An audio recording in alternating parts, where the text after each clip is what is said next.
네, 안녕하세요. 테리입니다. 네, 오랜만입니다. 네, 잘 지내셨죠? 네, 저도 잘 지냈는데요. 별로 궁금하지 않은 안부를 물어보며 시작을 해봅니다. 오늘은 좀 새로운 시도를 한번 해볼까 하는데요. 페이퍼 리뷰를 한번 해보려고요. 지금까지는 거의 이제 뭐 거의 교과서 순서처럼 이렇게 차분차분 올라왔잖아요. 근데 그렇게만 밑에서부터 올라가는 게 좀 저 스스로한테는 좀 재미도 없고 좀 그런 게 있더라고요. 그래서 앞으로도 가끔씩 이렇게 제 연구 관련해서 얘기도 하고, 페이퍼 리뷰도 하고, 가끔 딴소리 주제에 대해서도 하고, 뭐, 그렇게 얘기를 좀 하려고요.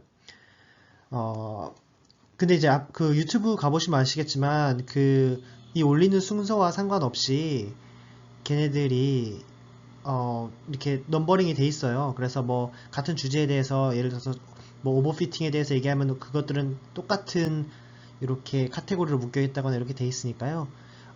제가 랜덤으로 올려도 그렇게 볼 수 있다는 점 알아주시기 바랍니다. 갑자기 보일러가 켜지면서 시끄러워지지만 계속 녹음을 한번 해보도록 하겠습니다. 오늘 얘기할 페이퍼는 이 도메인 어드버서리얼 뉴럴 네트워크인데요. 이제 이 애드버서리얼이란 말이 되게 요즘 유행이잖아요. 이 간 때문에도 겐 때문에도 굉장히 유행이잖아요. 이 애드버서리얼이라고 그러면 서로 간에 이제 상충하는 거죠. 약간 적대적인 관계고. 그래서 두 개의 상충하는 오브젝티브를 만족시켜가지고 우리가 원하는 작업을 이루어내겠다. 뭐 이런 얘기입니다. 근데 한번 따지고 보면 세상에 최적이라는 점은 항상 무언가 상충하는 점 사이에 있어요. 단순히 그냥 리니어하다면은 뭐 최적점은 무한대이거나 마이너스 무한대이거나 이러겠죠. 언제나 최적점은 어떤 상충하는 점에 있다고요. 싱귤러 포인트 같은데. 그래서 이런 애드버서리얼이라는 컨셉이 굉장히 요즘에 이론적으로도 맞고 그런 직관적으로도 좀 잘 먹히는 그런 컨셉인 것 같아요. 네, 먼저 설명할 페이퍼는 이 첫 번째 페이퍼입니다. 제가 이 첫 번째 페이퍼를 설명한 이유는 가장 첫 번째 이 주제에 대해서 나온 페이퍼이기도 하고 가장 짧고요. 그래서 짧은 거를 해야죠. 아무래도. 그리고 이제 나중에 2016년에 이제 여기 15년에 써있지만 이제 JMLR에 이런 저널 페이퍼가 나왔어요. 35페이지짜리인데 이것도 읽어보시면은 아마 도움이 되실 겁니다. 그리고 마지막 페이퍼는 이제 요 논문의 근간이 되는 이론이 되는 논문인데요. 알고 보니까 이 교수님이 저희 학교 워털루 대학에 계시더라고요. 그래서 저희 학교에 가까운 곳에 대가가 있었다니 이러면서 한번 나중에 그분의 수업을 한번 찾아가서 팬이라고 얘기라도 한번 해봐야 되겠습니다. 일단 먼저 도메인에 대해서 한번 얘기해보죠. 이제 도메인 어댑테이션이라는 주제에 대해서 이 논문은 다루고 있는데요. 도메인 어댑테이션이라는 게 무엇이냐? 우리가 이제 기본적으로 그 보통의 이제 머신러닝 세팅을 생각을 해보자면은 이 소스, 그러니까 트레이닝 데이터를 배움으로써 테스트 데이터, 타겟 데이터도 이제 잘 예측할 수 있다라는 걸 기본 전제로 깔고 있거든요. 그러니까 소스 도메인이라는 거, 트레이닝 데이터 갖고 커버하는 영역이 앞으로 우리가 가지고 이제 실제 적용할 이 테스트 영역하고 굉장히 밀접한 관련이 있다는 거죠. 커버하고 있다는 거죠. 근데 이제 이게 꼭 모든 케이스에 해당되는 건 아닐 거예요. 예를 들면 어떤 케이스가 있을 거냐면은 저한테 데이터가 엄청 많은데 그 데이터가 다들 북 리뷰에 관한 거예요. 막 책 리뷰 뭐. 이 책 정말 좋네요. 이 책 정말 나쁘네요. 막 이런 책 리뷰에 관한 것들이에요. 근데 이러한 데이터는 엄청 많은데 내가 지금 타겟으로 삼은 거는 예를 들어 영화평이라는 거죠. 영화평을 갖다가 자동으로 알고리즘으로 이 글자가 뭘 의미하는 거지 이거를 제가 지금 머신러닝을 쓰고 싶어요. 그럼 분명히 두 개가 비슷한 태스크를 갖고 있지만 도메인이 다르죠. 북 리뷰라는 도메인하고 무비 리뷰라는 도메인이 다를 거예요.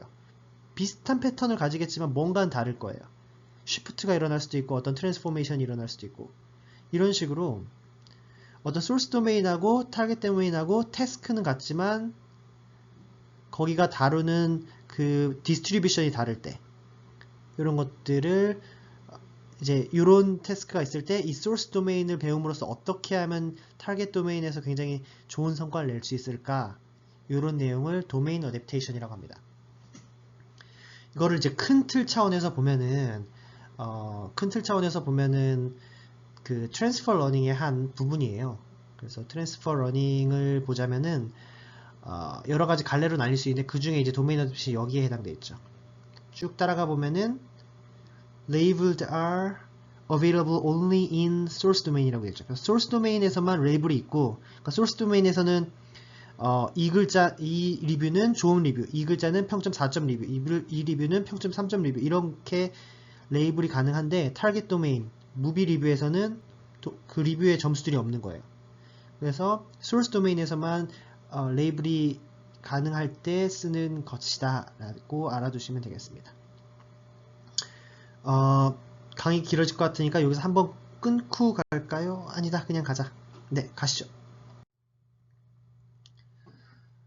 요 페이퍼의 메인 아이디어 설명해 드리겠습니다. 요 페이퍼의 메인 아이디어는 이런 거예요. 지금 분명히 이제 다르잖아요. 그냥 트레이닝 데이터에서 피처를 학습해가지고 테스트에 딱 써보면은 이거 잘 안 먹힌다고요. 그럼 어떤 피처를 트레이닝 데이터에서 뽑아야지 테스트에도 잘 먹힐까? 이걸 막 고민을 했는데, 이제 그 고민을 해보면은 결과는 뭐냐면은 이 피처가 클래스 레이블은 잘 구분을 하는 거. 이건 당연하죠. 왜냐면 우리 테스트가 클래스 레이블 구분하는 거니까. 그런데 도메인은 구분을 못 해야 된다는 거예요. 이게 무슨 얘기냐면 내가 본 피처를 딱 봤는데 이 피처가 영화에서도 영화 리뷰, 그 다음에 글 리뷰 두 개에서 비슷한 모양새를 가지면은 두 도메인을 구분을 할 수가 없겠죠. 이 피처를 가지고는. 근데 그러한 성질을 갖고 있으면 얘는 어떤 shared feature라는 거예요. 두 도메인에 상관없이 모두에 걸쳐져 있는 shared feature라는 거죠. 그러면 어떻겠어요? 트레이닝에서 배울 때 이런 shared feature를 집중적으로 배우면은 나중에 타겟 도메인을 공부를 할 때, 테스트를 할 때 굉장히 도움이 되겠죠. 그러니까 우리가 러닝을 할 때 그냥 이 source 도메인에 대해서 러닝을 하지 말고 요거 클래시피케이션 잘 되되 source 도메인과 타겟 도메인은 구분을 하지 못하는 이런 것에 대해서 집중을 하자라는 게 바로 이 논문의 메인 아이디어입니다. 이 메인 아이디어에는 그냥 이렇게 그냥 통박으로 한 게 아니라 이론적 배경이 있어요. 이런 이론적 배경이 있는데 이 이론적 배경을 보시려면 아까 그 전 논문을 보세요. 네. 저도 다 이해는 하지 못하고요. 간단하게 설명을 드리면은 이 두 도메인 간의 거리, 그러니까 분명히 이제 도메인이 같다 다르다를 판단을 먼저 해야 되잖아요. 이제 거리를 측정해야 되는데 그 거리를 측정을 할 때 어떻게 측정을 할 수 있냐면은 이런 거죠. 그러니까 뭐 A 도메인에서 기다라고 하고 B 도메인에서 기다라고 하는 것의 차이들을 계산을 한 다음에 그것의 맥시멈 값을 정하면 된다 이런 거죠. 뭐 여기서 기고 여기서 기고 여기서 기가 아니면 여기서 기가 아니다. 이게 전부 다 일치한다. 그러면 디스턴스는 0인 거예요. 근데 여기서 기면 여기서 아니고 막 이런 식으로 될 수도 있잖아요. 그러면 최대 0.5까지 나오겠죠. 반반. 그러면 이제 이렇게 나오는 거죠. 반반 맞나? 아무튼 뭐 그렇습니다. 근데 이제 이거를 이제 프랙티컬한 방법으로는 어떻게 할 수 있냐면은 이 부분을 테스트 에러로 바꿀 수가 있어요. 그러니까 무슨 얘기냐면은 이 두 도메인 간에 A 도메인과 B 도메인 간의 디스턴스를 뭘로 정의를 하냐면은 A에서 배운 난리지를 가지고 B에 딱 적용해 봤을 때 에러가 생길 거잖아요. 그 에러가 크면은 디스턴스가 멀다고 얘기를 할 수 있겠죠. 도메인 간 디스턴스가. 그 내용이에요. 이제 이걸 기반으로 해서 조금 더 이론적으로 확장을 해서 이제 뭐 VC 도메인에서 다루듯이 이 리스크에 대해서 이제 트레이닝과 테스트의 제너럴라이제이션에 관련된 리스크에 대해서 다뤄보자면 이러한 어퍼 바운드를 얻을 수 있는데요. 복잡하죠. 이거 하는 사람은 뭐 세상에 따로 존재하잖아요. 저희 같은 사람이 이런 거 안 하잖아요. 네. 근데 이제 간단하게 해석을 해보자면은 이제 이 테스트 리스크라는 게 우리가 이제 타겟으로 하는 게 알고 싶어하는 게 이거잖아요. 뭐에 관계가 되냐면은 당연히 트레이닝 리스크에 관계가 되겠죠. 트레이닝 리스크를 줄여야지 테스트 리스크가 좀 줄어들겠죠. 또 하나는 도메인 디스턴스. 그러니까 도메인 디스턴스가 작으면은 트레이닝 리스크가 작으면은 둘 다 작으면은 테스트 리스크가 줄어들다고 생각을 할 수가 있겠죠. 거기에 어떤 VC 디멘전 텀이 들어간다는 거죠. 이제 VC 디멘전이라는 거는 모델 컴플렉시티를 나타내는 텀인데요. 여기서 이제 M이라는 게 보이시죠? 여기 이제 트레이닝 샘플 넘버예요. 그러니까 트레이닝 샘플 넘버가 크면 클수록 좋다. 뭐 이런 거예요. 아무튼 그러니까 이제 여기서 이제 포인트는 이겁니다. 이게 길어지니까 포인트는 뭐냐면은 둘 다 봐야 된다. 아이고, 둘 다 봐야 된다. 트레이닝 리스크, 그 다음에 도메인 디스턴스 둘 다 봐야 된다. 트레디셔널한 건 어땠어요? 이 트레이닝 리스크만 줄였으면 됐죠. 하지만 이것만 줄이지 말고 요것도 줄이자 라는 거예요. 그래서 이제 요거 한번 읽어볼게요. 영어 시간입니다. 자, in a given class of fixed BC dimension. 자, 유학생의 발음을 따라해 보세요.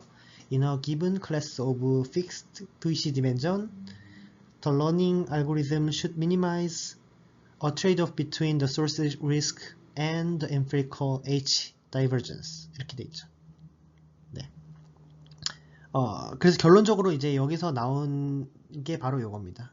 요식. 이제 뉴럴 넷이라는 게 그런 거잖아요. 이제 파라메트릭 모델을 다 만들어 놓고선 이제 그런 다음에 이제 요 트레이닝 로스를 줄이는 거잖아요, 사실은. 근데 아까도 얘기했듯이 트레이닝 로스뿐만 아니라 이제 도메인을 구분할 수 없게끔 만드는 그런 텀도 들어가야 되죠. 그 텀이 바로 요거예요.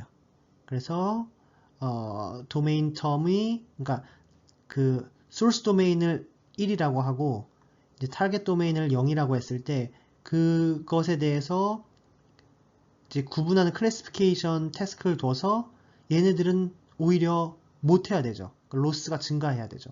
그러니까 증가하는 방향으로 이제 증가하는 방향으로 간다는 거죠. 그래서 이 두 가지 오브젝티브를 적절히 하이퍼 파라메터 람다로 섞어준다 이런 거예요. 그걸 이제 그림에서 보면요. 지금 우리 이제 기본적인 토익 example로 이제 바이너리 클래스 클래시피케이션에서 얘기를 하고 있는데 바이너리 클래시피케이션이면은 당연히 이제 노드가 두 개여야 되잖아요. 두 개 놓고선 딱 이제 소프트맥스 해가지고 뭐 이게 더 크냐 이게 더 크냐 뭐 이런 거 얘기 따져봐야 되잖아요. 근데 거기다가 또 하나 뭘 두냐면은 이 도메인 리그레서를 두는 거예요. 그래서 도메인 리그레서를 둬가지고 도메인이 0에 가까우냐 1에 가까우냐 이걸 리그레션을 해요. 0에서부터 1까지를. 이렇게 리그레션을 한 다음에 어떻게 하냐면은 여기서의 원래 기존에는 여기서만 백프로페이션을 했잖아요. 근데 여기서도 백프로포게이션을 하겠다는 거죠. 알고리즘에서 보면은 이거예요. 지금 여기서 보면 이게 이제 백프로포게이션의 기본적인 거잖아요. 근데 또 뭘 하고 있냐면은 커런트 도메인에서도 백프로포게이션을 여기 이 아웃풋 가지고 하고요. 그 다음에 그 아더 도메인에서도 하죠.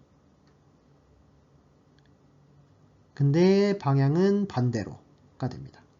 얘는 그레디언트 디센트를 하고 얘는 그레디언트 어센트를 하고 네, 이렇게 됩니다.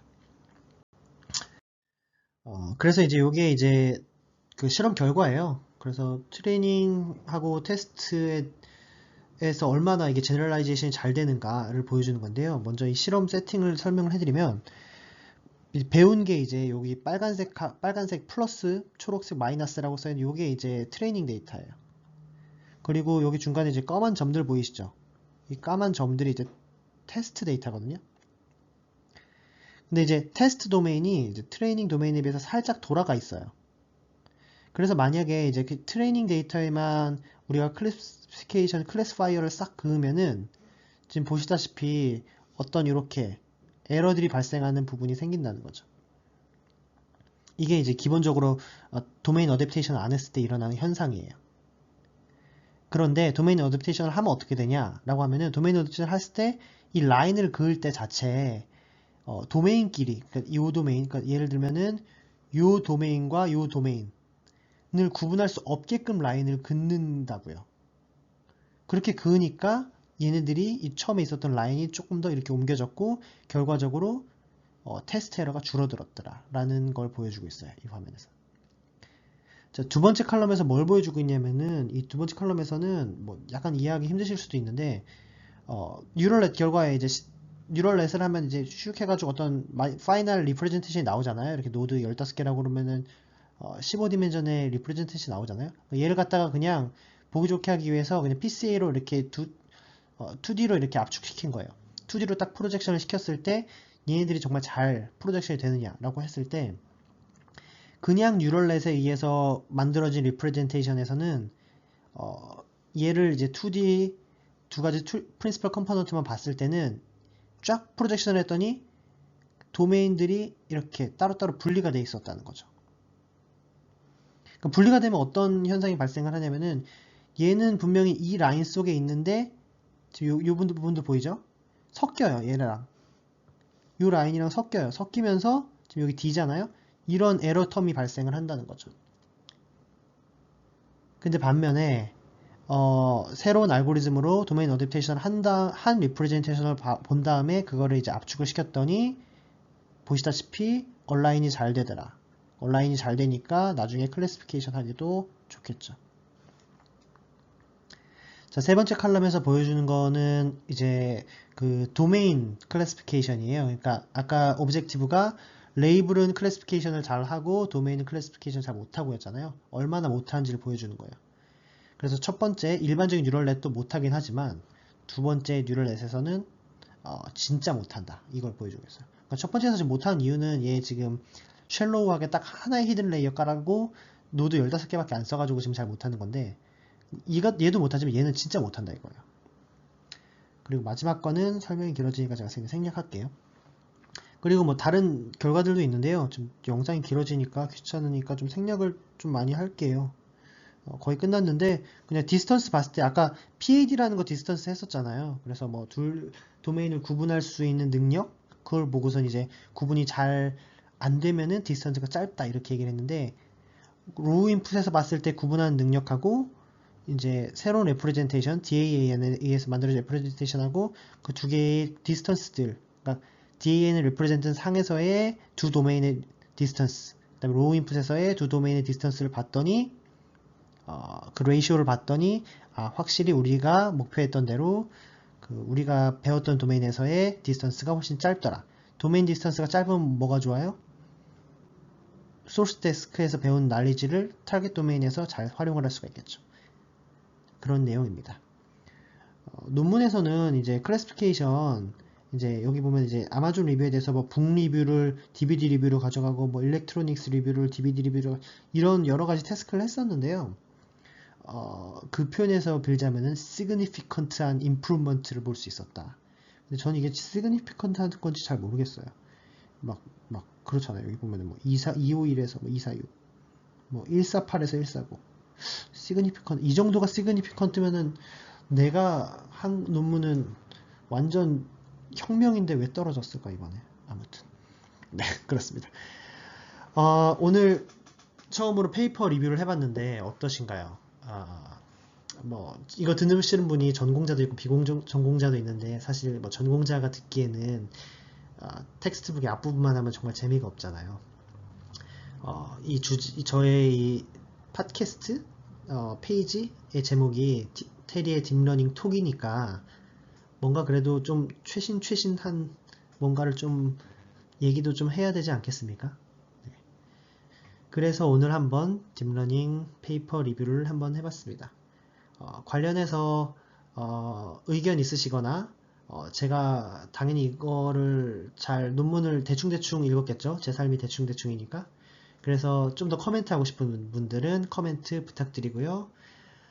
재밌게 즐겨주셨었으면 좋겠네요. 그리고 앞으로도 이런 페이퍼 리뷰 많이 하는 게 좋은지 아니면 옛날처럼 강의식으로 쭉 하는 게 좋은지 뭐 이런 의견들도 환영하겠습니다. 감사합니다. 여러분들이 자주 시청해주셔서 지난달에는 제가 커피를 한 잔을 공짜로 먹었습니다. 감사합니다. 그래도 1시간 정도 이렇게 하나 만들 때마다 일을 하는데 커피 한 잔 정도는 제가 먹어야죠. 그쵸? 네, 영상 끝낼게요. 빠잉.